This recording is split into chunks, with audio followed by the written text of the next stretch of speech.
All right, if I were doing this problem, I probably would start off with the rational root theorem first. And rational root theorem, really not that bad, by the way.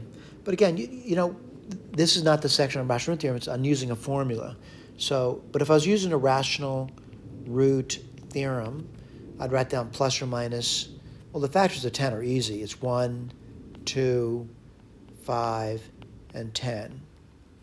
But I realize it's not that. They don't want me to do that. What they want to do is use this technique that they're coming up with. And the first thing I notice is it's not in proper form. So what they say is that to get in the proper form, you're going to make a substitution y equals, I'm sorry, not y equals, x equals is going to be y, well, let's see, it's minus a minus 12, so plus 12 over 3. So x is going to be y plus 4. I'm going to make a substitution, and when I do that, I'm going to get the proper form. And what's that proper form going to be? Let's write this down. So, again, I want to put out what I'm looking at. I'm looking at this, and I want to see what happens. So what are you going to get? You're going to get y plus 4 cubed minus 12 y plus 4 squared plus 21 y plus 4 minus 10 equals 0. I got some work to do. This is going to be y4. And then what are you going to get? Plus 3 y squared times 4. I'll simplify this later. Plus 3y times 16 plus 4 cubed, which is 64, minus 12 y squared plus 8y plus 16 plus 21y plus 84 minus 10 equals 0. All right, I got a lot of work. All right, so what do you get? You're going to get y4. Let's do the squares now. You're going to get 12y squared minus 12y squared. All right, let's do the linear parts.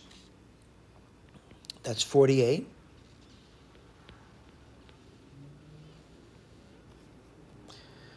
Let's see what you get over here. Minus 96y plus 21y. I got some numbers to do, don't I? And what do you got? 64. 12 times 16. That's 160 and 32.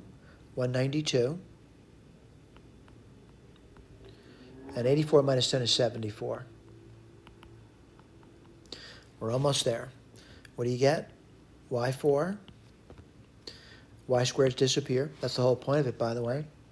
And let's see what you get here. 48 minus 96 is minus 48. Minus 48 plus 21 is going to be minus 27. All right. That's these guys over here. Oh, boy, I got to do the other one, don't I? Let's see, 64 and 74. That's 138 from 192. They differ. It's going to be a negative number. And that's going to be what? 54, right? Yeah, 54. Okay, we got it. By the way, I want to make sure you understand we're meeting a milestone now. Let's see if we've done it. This is one milestone. Oh, by the way, there's two milestones. This up here, y plus 4. I met that here. And let's see if I met the other guy. Yeah, it's right here. I'm sorry. I don't know why I said y4. I just noticed that. It's cubed. It's a mistake nonetheless, but it's still a mistake. All right. I got the milestone. And now I got to plug it in. But what am I plugging in? I'm plugging this into a formula. And what the A is minus 27. And the B is going to be minus 54. Where do I plug it in? I plug it into this formula here to find out a root for the y equation. All right, so again, A is minus 27, B is minus 54. If you plug it into the formula, this form over here, again, I'm not going to bore you with the arithmetic. You can do that yourself. You're going to get 6. Now, I realize you might say to yourself, well, what am I going to do about that? Well, yeah, I know y is 6, but my real goal here is what's the x? This is the x. So what's it going to be? It's going to be, x will be 6 plus 4, which is 10. All right, here's the deal. What do I know about that? It's certainly a list of rational roots. It would have been the last one I tested, most likely, though. All right? If I was just sluggishly going through it. Then what do you do? Well, what I'm going to recommend you do is a division or equating coefficients. Let me write down the equating coefficients part, though. That's going to be x cubed. They're doing a division over here, by the way. I'm going to do equating coefficients.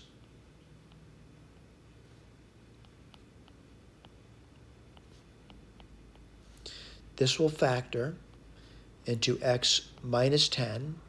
Why is that? 10's a root, so x minus 10 would be a factor.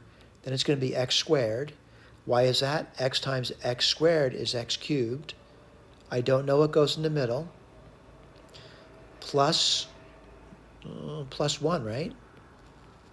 Let me see if that works. You do get the x cubed, and you do get the minus 10. Working beautifully.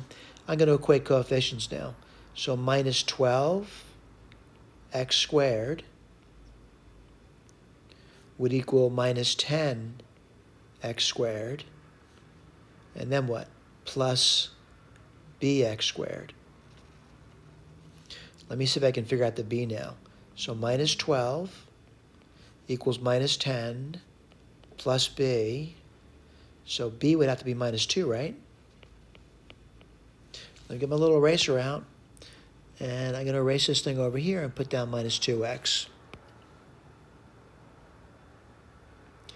Now, if this was an exam question, I'd just be happy I found something.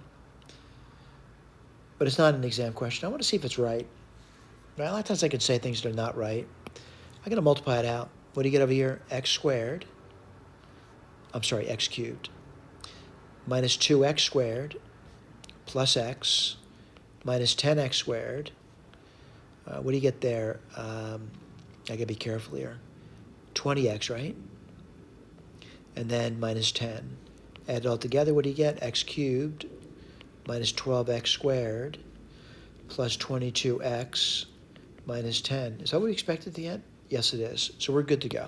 So I've checked it. Let me erase my check. I don't need any more. What I need to do is I need to find the roots. And that the quadratic factor, it looks like I have to do something. I got to probably factor it, right?